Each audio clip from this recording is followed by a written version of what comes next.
பிரேஸ்லர் கர்த்தருடைய சத்தம் வல்லம் உள்ளது. அன்றை துதிக்கலாம். பரிசுத்தமுள்ள பிதாவே மை துதிக்கிற சொத்தரிக்கிற ஆண்டவரே இயேசு கிறிஸ்துவின் நாமத்திலப்பா இந்த பிரேயர் ஆசீர்வத்து தாங்க. அன்றை கேட்கிற யாவரும் ஆசீர்வாதமாக மாறட்டும். அவங்க பிரச்சனைகள் எல்லாம் மாறி அன்றைய சந்தோஷ சமாதானத்தோடு இருக்க தேவன் உதவி செய்யுங்க. இயேசு நாமத்தில் பிதாவே ஆமேன். இந்த நாள் ஏசப்பா நமக்கு கொடுக்குற வசனம் சங்கீதம் 149 சங்கீதத்தில் 8வது வசனம். அவர்கள் வாயில் கர்த்தரை உயர்த்தும் துதியும் அவர்கள் கையில் இருபுறமும் கருக்குள்ள பட்டயமும் இருக்கும் அப்படின்னு ஆண்டவர் சொல்கிறார். அவர்கள் வாயில் கர்த்தரை உயர்த்தும் துதியும். பாருங்க, நீங்கள் எதுக்கும் கவலைப்படாதீங்க. உங்களுக்கு கஷ்டமாக இருக்குது, மனசோர்வாக இருக்குது.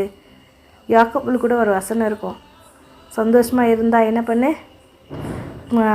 பாட்டு பாடு, கஷ்டமாக இருந்துச்சுன்னா ஜெபம் பண்ணு அப்படின்னு சொல்லிட்டு ஒரு வசனம் அழகாக இருக்கும். அப்போது இங்கே ஆண்டு சொல்கிறாரு, அவர்கள் வாயில் கர்த்தரை உயர்த்தும் துதி. உங்கள் வாயில் மட்டும் பாடுற ஆண்டோடைய பாட்டை பாடுங்க. சினிமா பாட்டை இல்லை, ஆண்டோடைய பாடலை செல்லில் போட்டுட்டோ இல்லை டிவியில் போட்டுட்டோ அதோடு சேர்ந்து நல்ல முழங்கால் படிட்டு உங்களுக்கு எவ்வளோ பிரச்சனை இருந்தாலும் பரவாயில்ல, எல்லாத்தையும் மறந்துட்டு ஏசோ உயர்த்தி உயர்த்தி உயர்த்தி பாடிட்டே இருங்க. பாருங்கள், அவரோட பிரசன்னம் வந்தாவே போதும், உங்கள் வீட்டில் இருக்கிற பிரச்சனைகள் எல்லாம் பனி போல் மாறி போயிடும். இது அனுபவத்தில் சொல்கிறேன். கர்த்தரை தேடுங்க. இருபுறமும் கருக்குள்ள பட்டயம், அவர் பட்டயத்தோடு தேவ தூதர்கள் இறங்குவாங்க. உங்களுக்கு என்ன பிரச்சனையோ அவங்க எல்லாவற்றையும் வீழ்த்தி போட அவங்களால முடியும். அப்போது ஒரே ஒரு ஆயுதம், உங்களுடைய நாவை ஆண்டவருக்கு கொடுத்து அவருடைய பாட்டை உயர்த்தி பாடுங்க. அதிசயங்களை பார்ப்பீங்க. அது கடன் பிரச்சனை இருந்தால் மாறி போயிடும், வியாதியாக இருந்தால் மாறி போயிடும், நோயாக இருந்தால் பறந்து போயிடும்.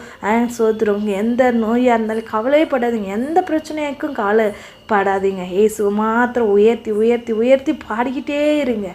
உங்களுடைய பிரச்சனை மாறுற வரையிலும் அவரை துதிச்சுக்கிட்டே இருங்க. டெய்லி 1 மணி நேரம் இல்லை ஒரு அரை மணி நேரம் உங்களுக்கு டைம் கிடைக்கும் போதெல்லாம், இல்லை எனக்கு காலையிலேயும் ஃப்ரீயாக இருக்கிறேன், ஈவினிங் ஃப்ரீயாக இருக்கிறேன், அந்த டைமில் என்னால் ஒரு 1/2 hour இல்லை 1 hour அவரை நான் துதிக்க முடியும் அப்படின்னீங்கன்னா நீங்கள் ஆண்டுக்கு டைம் கொடுத்து நல்லா என்ன பண்ணுங்கள், அவரை வர்ஷிப் பண்ணி பாருங்களேன். உங்கள் பிரச்சனைகள் எல்லாம் மாறி போயிடும். கர்த்தர் பெரிய காரியங்களை செய்துடுவார்.